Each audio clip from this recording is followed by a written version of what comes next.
Opa. Ih, fiz merda.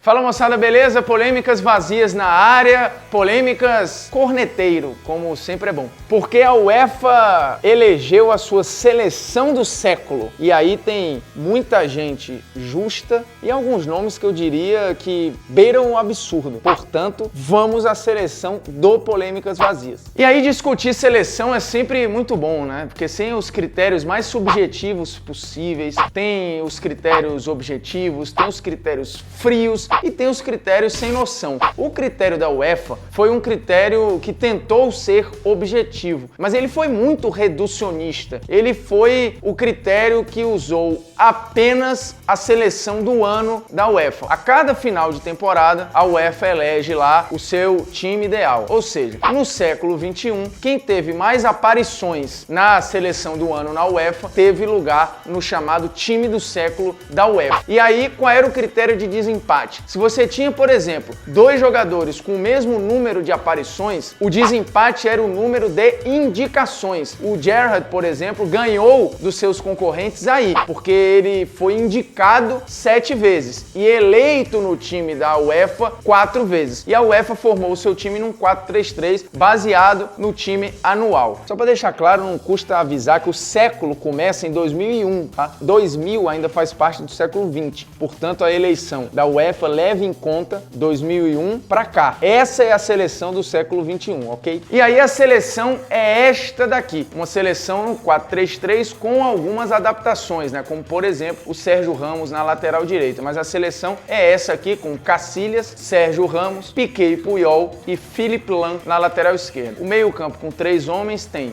Gerrard, Xavi e Iniesta. E o ataque Messi, Cristiano Ronaldo e Thierry Henry. Bem, não custa falar que alguns nomes aí parecem ser incontestáveis e a gente não vai perder tempo, né? Por exemplo, Cristiano Ronaldo e Messi, a absoluta certeza de que eles são os melhores atacantes do século XXI, como também a presença de Xavi e de Iniesta, que formaram o pilar do melhor time do século, o Barcelona de Pep Guardiola. Duas referências de uma Espanha vitoriosa também, com o bicampeonato da Euro e o campeonato mundial. Portanto, não há dúvidas de que esse meio-campo teria Xavi e Iniesta. Assim como as presenças de Piqué e Sérgio Ramos, que também representam essa Espanha vitoriosa e representam o sistema defensivo de um Barcelona vitorioso e de um Real Madrid muito vitorioso. O Sérgio Ramos ganhou basicamente tudo o que podia na carreira, assim como o Piqué. A presença de ambos é absolutamente compreensível, porém, na seleção do Polêmicas Vazias, Piqué e Sérgio Ramos formam a zaga. E aí Puyol sairia da nossa seleção, por mais que o Puyol tenha toda uma representatividade também de um Barcelona vencedor, também de uma seleção espanhola vencedora, foi capitão de um Barcelona vencedor. Só que aí entra o critério técnico. Piqué e Sérgio Ramos jogam mais do que o Puyol. E aí, com o Sérgio Ramos saindo da lateral direita, coisa que ele já jogou na carreira, é bom lembrar, não é um improviso tão grande assim, surge a vaga para ser ocupada por Daniel Alves. Sim, Daniel Alves, multicampeão pelo Barcelona, campeão pelo Sevilha, o jogador brasileiro com o maior número de títulos na história do futebol, não poderia ficar fora da seleção do século da UEFA, o jogador que mais deu passes para gol para Lionel Messi. Lembrando, na seleção da FIFA Pro, que é o sindicato mundial dos jogadores, o Daniel Alves já tem 7 presenças, portanto há uma incompatibilidade até de quantas vezes o Daniel Alves apareceu na seleção do mundo e da seleção da UEFA. A UEFA levou muito em consideração só ela, né? Mas o Daniel Alves é o melhor lateral direito do século XXI, por enquanto. Pausa aqui para o nosso Polêmicas Aleatórias, já muito pedido, muito votado, já subiram várias vezes nos comentários por conta de muitos likes, só que é uma polêmica aleatória que eu não me sinto nem preparado para votar, porque o pedido é VS Ranking ou Polêmicas Vazias? Qual seria o melhor programa do YouTube do esporte interativo, hein? Será que eu vou puxar a sardinha para mim mesmo? E chegamos então à lateral esquerda, com Philipp Lahm. E aí muitos brasileiros vão se perguntar, poxa, mas por que não o Marcelo? Assim como como o Marcelo é multicampeão pelo Real, o Philipp Lahm também é multicampeão pelo Bayern de Munique e tem a Copa do Mundo. Acho o Marcelo mais lateral que o Philipp Lahm, só que o Lahm pode fazer as duas laterais. O Lahm pode jogar no meio-campo. O Lahm tem toda uma marca importantíssima na história do futebol europeu, então não é um absurdo o Lahm ali, até porque ele vai dar muitas opções a esse time formado, pelo menos por enquanto, no 4-3-3, porque teremos uma mudança lá na frente. Eu prefiro particularmente o Marcelo, mas a disputa com o Philipp Lahm, ela é justa e talvez a Copa do Mundo pese um bocado aí pro currículo e pese muito para que o Lahm acabe ganhando o lugar. Pode ter disputa, mas por enquanto fica o Philipp Lahm. E aí no meio temos Xavi e Iniesta e a presença de Steven Gerrard, que não é dos mais vencedores do século, não foi o jogador que mais marcou época no século, ele não faz parte de uma equipe icônica no século, nem na seleção, nem no Liverpool, por mais que este time tenha ganho uma edição de Liga dos Campeões. Portanto, o Gerrard está ali muito pelo peso simbólico que tem. É verdade que é um jogador excepcional e acima da média, mas tenho dúvidas, por exemplo, se o Gerrard é mais jogador que o Pirlo, que fazia a mesma função. Portanto, o Pirlo poderia estar ali. O Pirlo é muito mais marcante para a função do que o Gerrard. Porém, para tirar o Gerrard, a gente precisa fazer uma mudança até no sistema tático dessa equipe, porque para o Polêmicas Vazias, a gente sairá do 4-3-3 e iremos para um 4-4-2, porque o nosso meio-campo não terá o Gerrard, terá Zinedine Zidane. Foi surpreendente até que o Zidane não tenha aparecido na seleção do século da UEFA. Sim, o Zidane ganhou uma Liga dos Campeões. O Zidane foi eleito uma vez no século XXI o melhor jogador do planeta. As outras duas vezes ele foi eleito no século XX, em 2000 e em 1998. Fora isso, fez o gol mais bonito da história da Liga dos Campeões, justamente numa final e que deu o título para o Real Madrid. Ganhou o Mundial de Clubes pelo Real Madrid. O Zidane marcou uma época e foi modelo, exemplo de jogador de meio campo no século XXI. O Zidane não tem como ficar fora da seleção do século da UEFA. Me desculpe a UEFA, me desculpe Steven Gerrard. Zidane arruma um lugar aí e aí a gente recua o Xavi e deixa na armação Zidane, Iniesta e uma outra figura. Essa sim, mais uma brasileira que entrará na nossa seleção. Sim, porque lá na frente temos o ataque, como eu já falei, com Messi, Cristiano Ronaldo e Thierry Henry. Só que o Henry perderá lugar para Ronaldinho Gaúcho. Ronaldinho Gaúcho ficou menos tempo no auge, é verdade, que o Henry. O Henry ganhou muitos títulos no século XXI. Ganhou muitos títulos pelo Arsenal e ganhou muitos títulos pelo Barcelona, além de ter ganho uma Copa das Confederações em 2003 pela seleção francesa. Porém, o que fez Ronaldinho Gaúcho no período do seu auge é muito mais marcante do que fez o Henry. Por mais que o Henry seja um dos maiores ídolos da história do Arsenal, mas o Ronaldinho é um dos maiores ídolos da história do futebol mundial. Ele transformou a história do Barcelona. Só foi possível ter o Barcelona do Guardiola porque um dia houve o Ronaldinho no Barcelona, comandando o time do Rijkaard, ganhando uma Liga dos Campeões, ganhando o Campeonato Espanhol, sendo importantíssimo para a história desse clube. Portanto, o auge do Ronaldinho foi absolutamente encantador, avassalador, os 4 anos em que ele jogou num nível absurdo, tirando que nesse período de auge, ele ganhou por 2 vezes o prêmio de melhor do mundo, coisa que o Henry nunca conseguiu. Então a nossa seleção ficou dessa maneira. Ficou com Casillas no gol, e eu acabei nem citando o goleiro, né? Voltemos ao goleiro então, o tema goleiro é importante.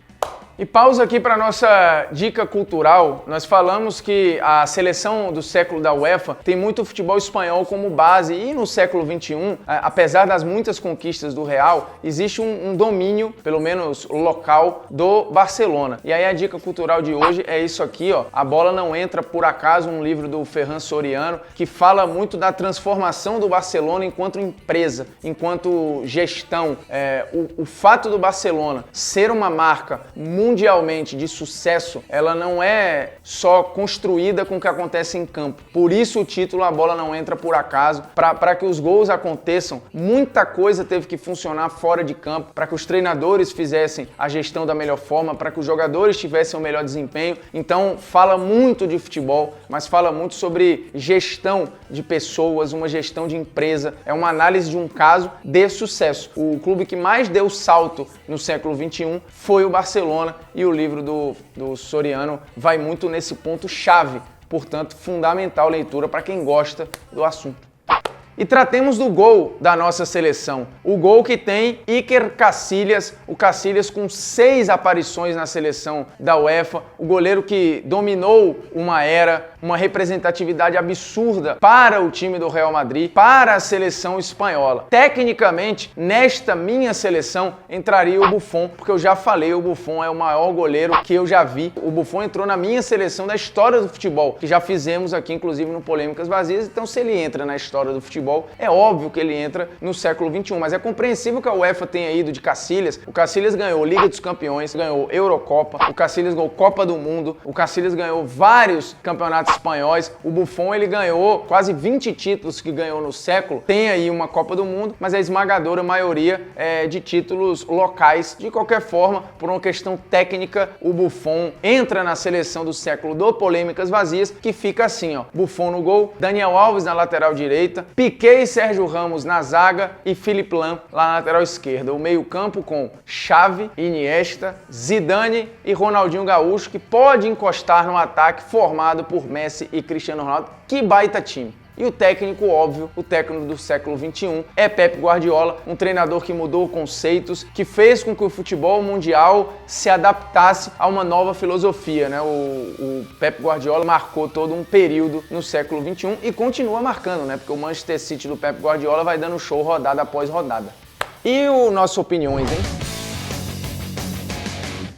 Bem, opiniões que você não tem o direito de ter hoje vem de drone, né? Tem a ver com Renato Gaúcho, que foi, graças à investigação da ESPN, denunciado como um espião de times alheios, né? Ele passou a temporada inteira observando os outros times pelo alto. Contratou alguém para dar as informações e essas informações vinham em relatórios e também por imagens com drone, furando treinos secretos e por aí vai. E aí o Renato Gaúcho foi se explicar e falou que não tinha problema nenhum, que assim como para você vencer uma guerra, você precisa usar as suas armas e que o mundo é dos espertos, enfim, uma série de opiniões equivocadas do Renato Gaúcho, até porque o Renato, quando treinava o Fluminense, ele já teve um treino furado pela imprensa e reclamou disso, falou que era um absurdo furarem a privacidade, se o treino é fechado, ele é fechado, então já começa aí o erro do Renato. Ponto 2, ele fala que para se ganhar uma guerra você usa qualquer arma, quando você pega, por exemplo, o seu inimigo, você tem como tratar este rendido de uma maneira, você não pode executar alguém que está rendido ou que levantou a bandeira branca, porque até na guerra você tem os códigos de ética, as questões morais para você seguir. Portanto, o Renato Gaúcho não tem o direito de ter essa opinião e achar que a guerra justifica qualquer coisa, porque nem na guerra vale tudo. E por último, a questão do mundo é dos espertos, né? O momento em que o Brasil vive, tem vários desses espertos sendo investigados, sendo presos. Não que o Grêmio tenha cometido crime algum. O Grêmio não fez nada ilegal, mas fez algo que, na minha visão, é imoral, é antiético. E o recado que se passa ao dizer que o mundo é dos espertos, é você reforçar uma ideia que lá atrás, nos anos 80, era a propaganda famosa da lei de Gerson, né? O Gerson fazendo uma propaganda de cigarro e o que importava era você tirar vantagem. Hoje, a gente trabalha contra isso, pelo menos tenta trabalhar contra, e aí vem o Renato falar que o mundo é dos espertos. O esperto hoje é não ser malandro, né? E o Polêmica Aleatória, hein? O que é melhor, VS Ranking ou Polêmicas Vazias? Bem, os dois programas que iniciaram essa bagaça aqui, não é mentira, né? O de Sola foi o primeiro. VS Ranking e Polêmicas Vazias. Não tem rivalidade, gente. É claro que o VS Ranking é um programa melhor que o Polêmicas Vazias. Primeiro que o Polêmicas Vazias, em vários momentos, é chato pra caramba, é longo. Em alguns momentos a gente pega e põe o dedo na ferida. O que eu sou esculhambado nos comentários é piada. E o VS Ranking tem muito mais imagem bacana. Normalmente fala de grandes defesas, de gols,